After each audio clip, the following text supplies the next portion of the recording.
When your nervous system is still wired to another person, every notification is a potential threat or a potential reward, and your brain cannot tell the difference.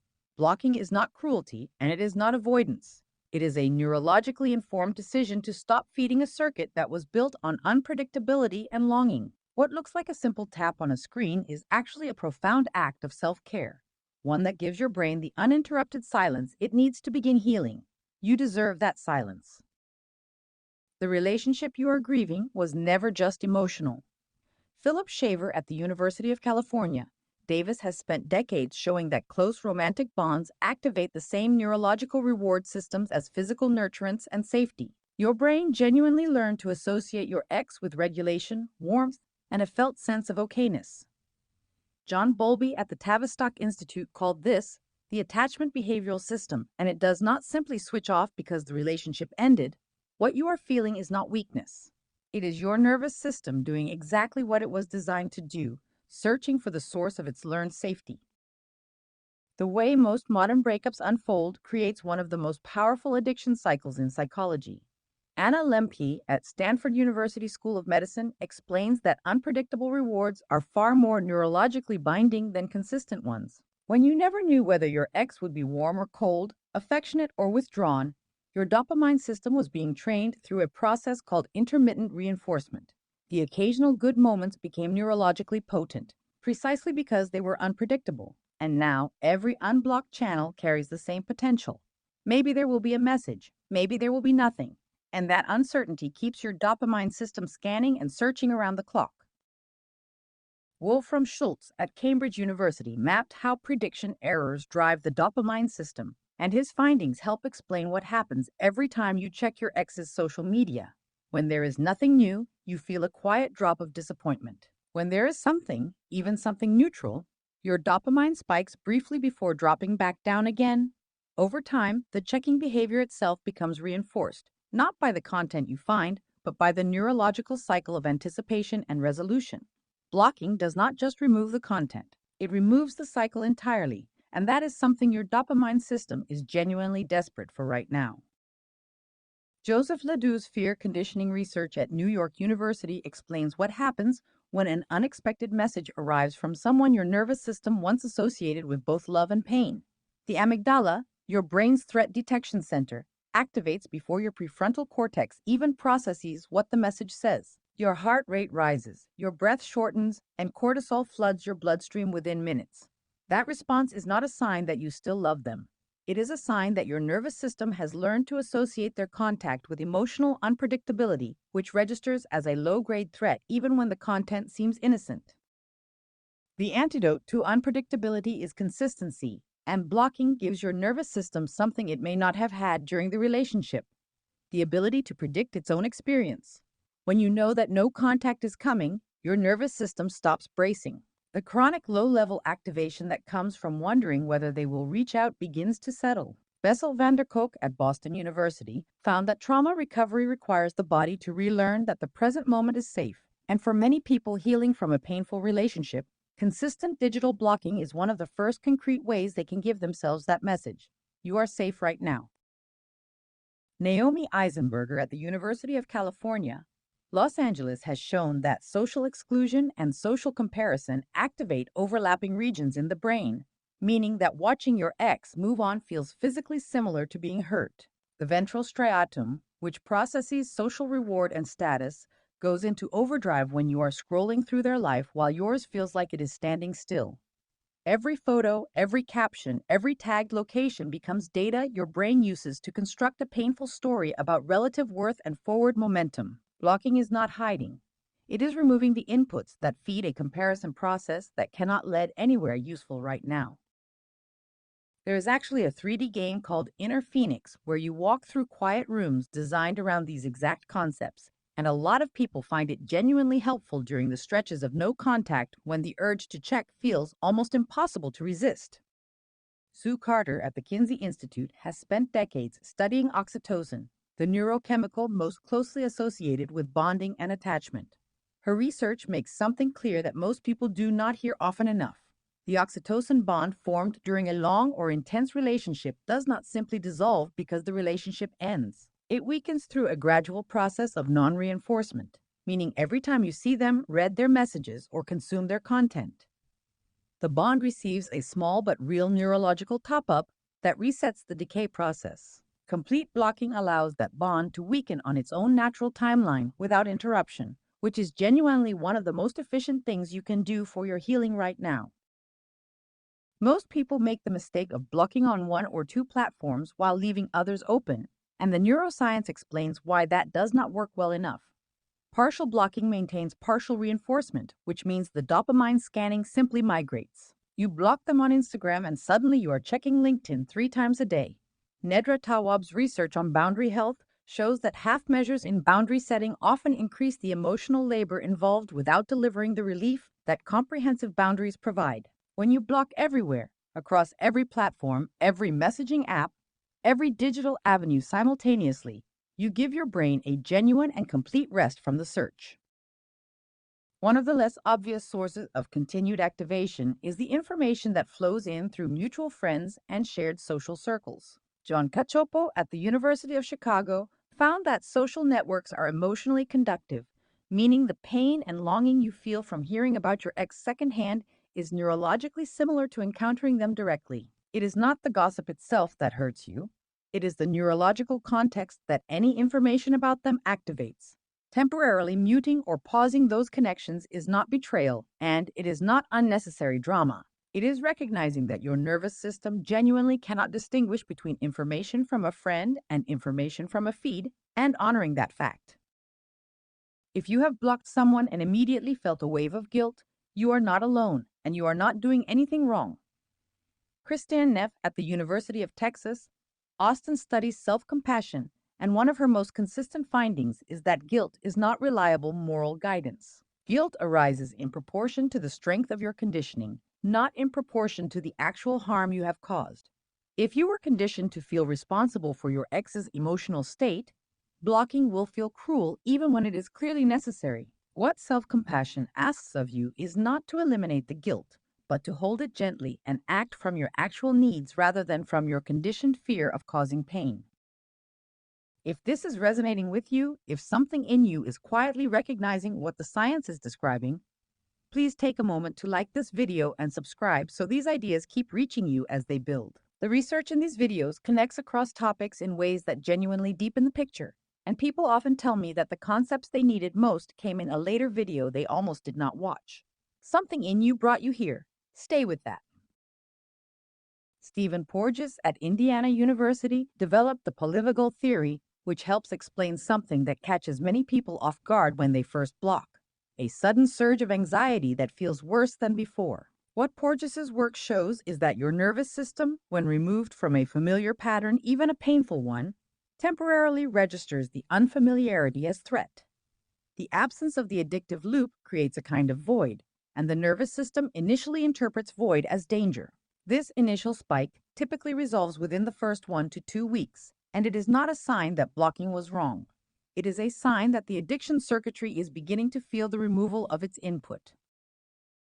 Daniel Siegel at UCLA introduced the concept of the window of tolerance, the range within which your nervous system can process difficult emotions without becoming overwhelmed or shutting down completely. When you are in the immediate aftermath of a painful breakup, that window narrows. You are more reactive, more easily flooded, more prone to both intrusive thoughts and emotional numbness.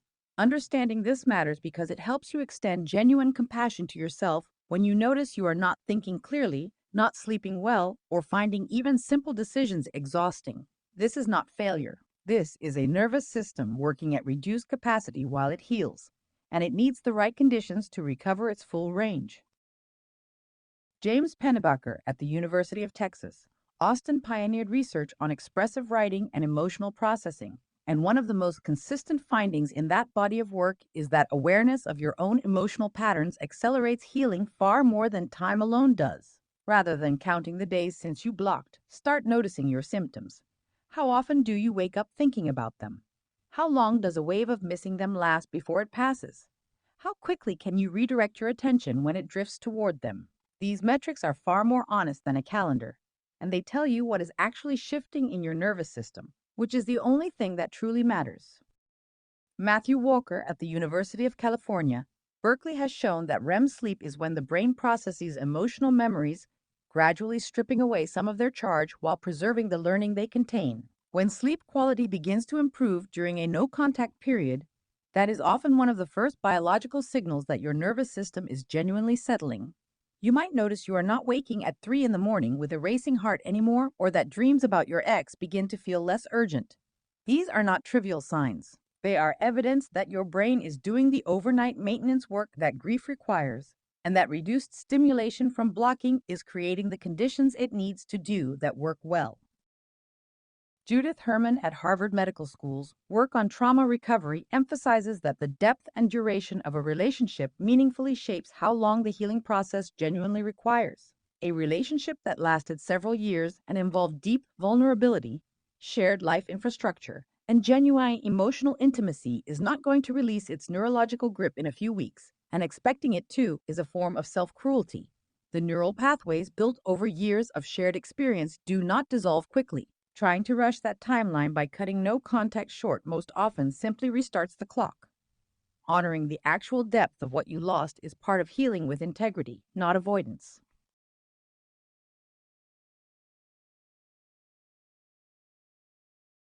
Brené Brown at the University of Houston has shown that the guilt associated with new boundaries tends to come in waves rather than as a constant state, which means it can feel like things are getting worse even when they are not. A guilt wave might arrive when you see mutual friends having a good time, when a shared song comes on unexpectedly, or simply when you remember something tender from the relationship.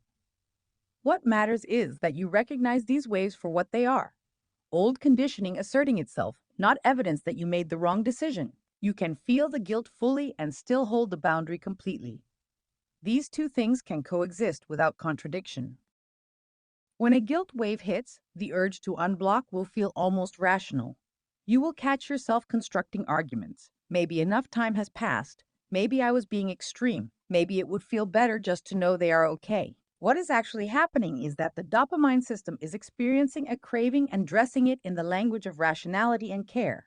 This is a well-documented feature of all recovery from addictive patterns. The healthiest response in those moments is not to reason your way through it, but to simply wait. Make yourself a warm drink, go outside, call a trusted friend, and trust that the wave will pass. It always does.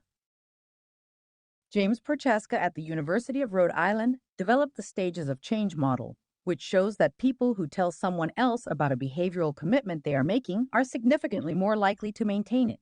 Telling one trusted person that you are in a period of no contact creates an external anchor for the internal commitment. That person does not need to monitor you or follow up. The simple act of speaking the commitment out loud to another human activates a different kind of accountability than a private promise to yourself. It can be a therapist, a close friend, or anyone whose care and judgment you respect.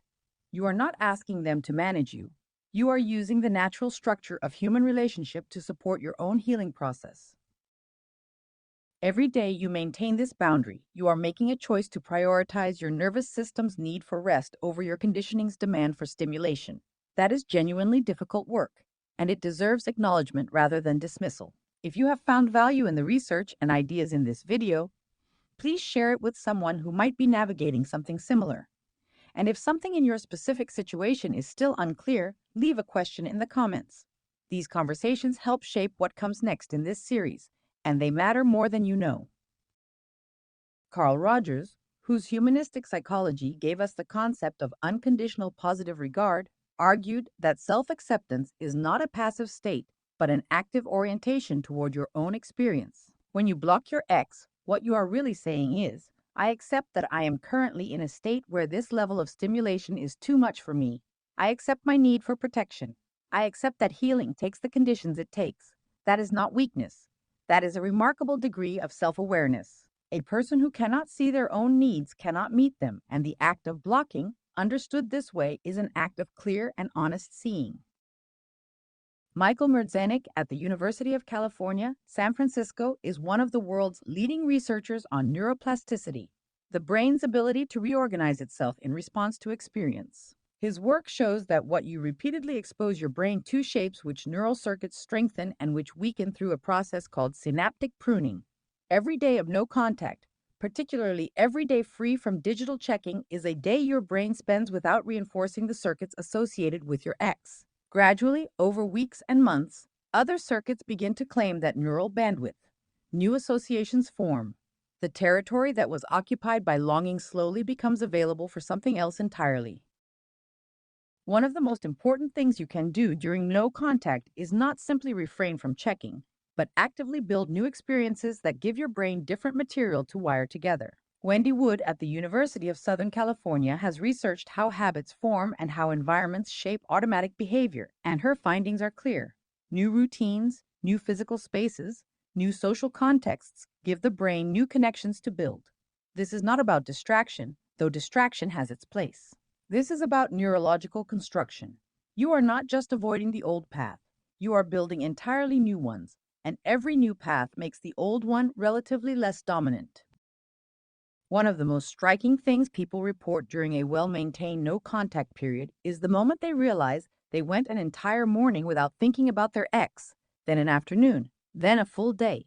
This is not forgetting, and it is not indifference. It is neurological evidence of the rewiring that Merzenich research describes. The circuits that were firing constantly in the early weeks are firing less often, less intensely, and recovering more quickly when they do fire. That gradual quieting is what healing feels like from the inside. It is not dramatic. It is a slow, almost imperceptible widening of the space between thoughts. The signals that tell you healing is progressing are often quieter than the signals that told you something was wrong.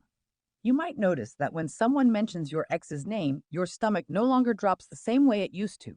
You might find yourself going through a full day absorbed in something that has nothing to do with them. You might find that the thought of them is present but does not demand your entire attention anymore. John Gottman at the University of Washington has written about how genuine healing from relationship loss tends to feel more like a gradual clearing than a sudden shift. You do not cross a finish line. You simply notice one day that you are not running the same race anymore. The question of when to unblock does not have a calendar answer, and anyone who gives you a specific number of days is offering false precision. What matters is whether the original reasons for blocking have genuinely resolved. Ask yourself honestly, if their name appeared in your notifications right now, would your heart race? Would you immediately scan to see who else they are talking to? Would you spend the next 2 hours composing and deleting a response? If any of those answers is yes, the healing is not yet complete enough for unblocking to serve your well-being rather than your craving. That is not a judgment. It is honest self-assessment of what your nervous system is still telling you. Readiness to reopen contact, if it ever makes sense to do so, tends to feel different from the urgent craving that masquerades as readiness in the early months. It feels quieter. There is less urgency to it. You find yourself thinking about it from a place of genuine curiosity about what you want rather than a desperate need to restore something that felt broken. The anxiety has reduced. The compulsive checking urge has settled. You feel capable of encountering their name or presence without losing your footing. Lisa Feldman Barrett at Northeastern University has written about how emotions are constructions, not fixed signals, and what this means is that the readiness you eventually develop is something you build through experience, not something that simply arrives one day fully formed. You were not looking for a reason to block them. You were looking for permission to take care of yourself. And the research is clear. The boundary you have set, or the one you are considering, is an act of neurological self-preservation, not cruelty. Every day within it is doing something that calendar counting cannot capture, quietly rewiring the circuits that kept you searching and slowly returning your nervous system to a place where it can rest. Before you go, there is a 3D game called Inner Phoenix, and you will find it through the QR code in the description. It is built around exactly these ideas, with quiet rooms where you can sit with what you are observing, what you feel, what you need, and what you want to try next. There is no pressure.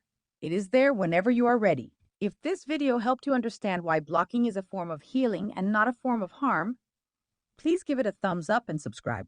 Your support reaches other people who are in the middle of this exact moment and need to hear that what they are doing is right.